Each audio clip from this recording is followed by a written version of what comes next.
C'est un travail d'acting, là, presque, ce que je vous fais faire, hein. Ouais, puis, vous savez que nous, on est patients, hein. Bonjour Christian Hott, bonjour Jean-François Hott. Bonjour. Vous êtes les propriétaires du domaine Hott qui regroupe 3 différentes propriétés. Vous êtes en Provence et vous êtes à Bandol. Depuis quand est-ce que cette propriété existe? Alors, les domaines hôtes existent depuis 1896, date de la création donc par notre grand-père Marcel Hott, qui est venu s'installer en Provence, au château de Celles, à Tarado. Ensuite, on a acquis le Clos Mireille à la Londe des Morts, toujours dans l'appellation Côte de Provence. Et la dernière propriété, c'est le château Romassan à Bandol. D'accord, donc à l'époque, quand il s'installe, j'imagine que le rosé n'avait pas la popularité qu'il a aujourd'hui. Non, le rosé n'existait quasiment pas, ou en tout cas c'était un vin, on va dire, de consommation de vigneron, on va dire. Lui, par goût, il s'est décidé à faire une viticulture spécifique pour faire des raisins, pour produire des rosés, et à imaginer une vinification un peu différente dans l'idée de faire des rosés de qualité, parce qu'il aimait ça. Donc ça a été un parti pris qui a bien fonctionné, puisque on le voit depuis plusieurs années déjà, le rosé est particulièrement populaire. Comment est-ce que vous expliquez le succès du rosé? Alors, ça a été un parti pris, mais il a commencé en 1896 et le rosé a commencé à avoir du succès dans les années 90. Donc, effectivement, ça a été long. Mais ce qui est certain, c'est que le rosé, le succès du rosé vient sans doute du fait que la qualité s'est considérablement améliorée. Euh, Ensuite, il y a eu effectivement la jante féminine qui a commencé à s'intéresser au vin et qui effectivement s'est intéressée au rosé par goût. Donc tout ça, ça a créé effectivement les développements qu'on connaît aujourd'hui. Oui. Vous connaissez cette citation de Philippe de Rothschild: faire un grand vin, c'est pas compliqué, c'est juste les 200 premières années qui le sont. Ça aurait pu être plus long.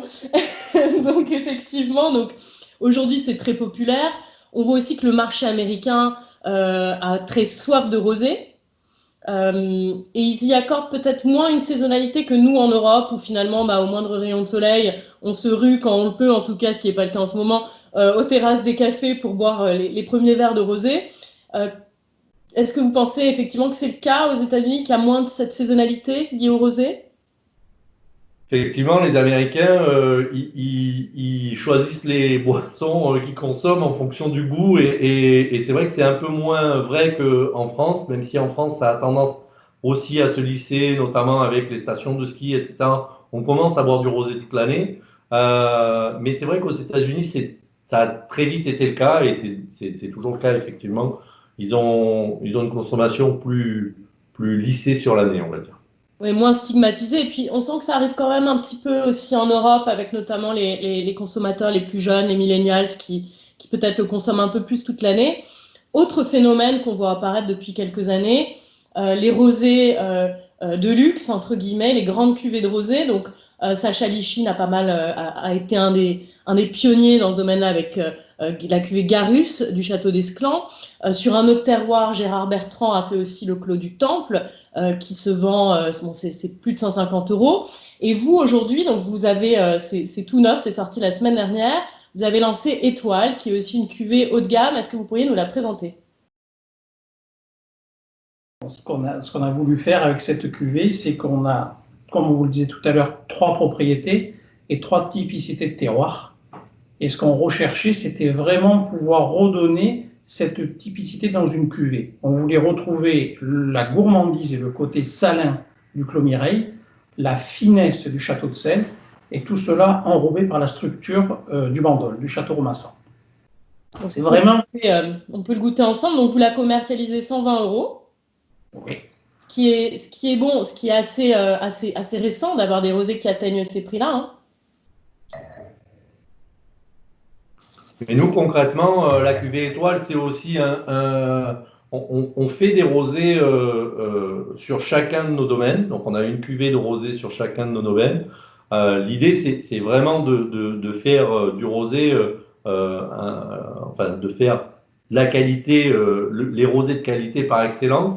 Et la cuvée étoile, c'est un peu un clin d'œil ou un pas de côté qui nous permet d'abord de prendre les cuvées, les meilleures cuvées de nos 3 domaines. On a quand même cette chance d'avoir 3 domaines, donc une situation très particulière en Provence, et de pouvoir assembler ces 3 terroirs. Bon, c'est assez unique. C'est une cuvée qu'on fait assez souvent quand on fait nos assemblages des domaines, et que là, on a voulu faire découvrir aussi aux gens qui ont l'habitude de boire nos vins. Combien de bouteilles vont être commercialisées? C'est une cuvée qui est très très rare en fait. Ça va être 3000 bouteilles, une toute petite production. Donc effectivement, donc vous sortez de l'appellation, donc c'est le rosé qui prend le dessus, et puis c'est Hot aussi qui prend le dessus sur les appellations, parce que c'est pris sur différentes appellations. Je trouve que effectivement il y a un côté très salin, très minéral. On reste sur l'agrume beaucoup, en bouche beaucoup de fraîcheur. Qui me dit que peut-être il va y avoir un potentiel de garde qui est recherché, qui est supérieur. Ça a été une des tendances aussi, notamment Éric de Saint-Victor au Château Pibarnon avait lancé la cuvée Nuance il y a quelques années, qui était faite pour une garde de quelques années, en tout cas pour se bonifier avec quelques années d'âge. Et puis il y a une belle longueur. Moi je m'attendais avec la proportion quand même de bandol que ce soit peut-être plus construit, mais ça reste très digeste, aérien, très fin. Ouais. Ça, c'est un peu la façon dont on fait. C'est la caractéristique un peu de nos vins. Et nous, on aime cette tension-là, le côté, l'envie de revenir pas un deuxième verre, mais en tout cas à une deuxième gorgée. Je crois que c'est ce qu'on aime, nous, dans les rosés, et ce qu'on considère comme étant la caractéristique des rosés. Il faut que ce soit des vins qui soient sur la finesse, sur la fraîcheur. Et c'est comme ça qu'on les aime. Et effectivement, on a construit Étoile de cette façon-là. Quels vont être vos principaux marchés pour ces vins-là, pour ce vin-là, pour cette cuvée? Historiquement, nos marchés, c'est quand même la Côte d'Azur, enfin la France en premier, et puis l'export.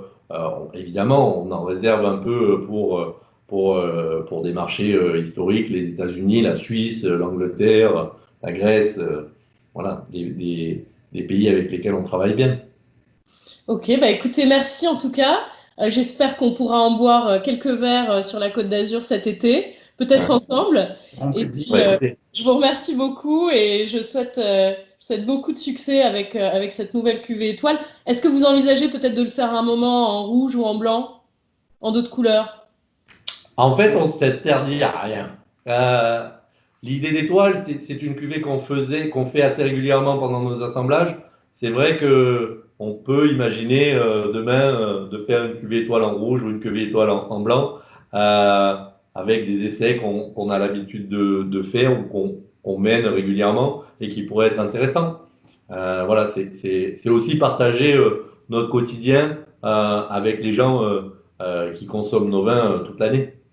Donc c'est bien assemblage 80% Grenache, 20% Mourvèdre, c'est ça? Absolument, c'est ça. Je vous remercie infiniment et puis je vous dis à très bientôt dans le sud de la France alors. Eh bien écoutez, les domaines sont ouverts, hein, vous venez quand vous voulez. Ça marche.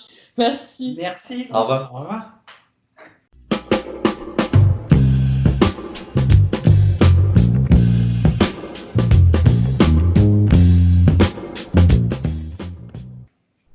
Victoire! Ça va.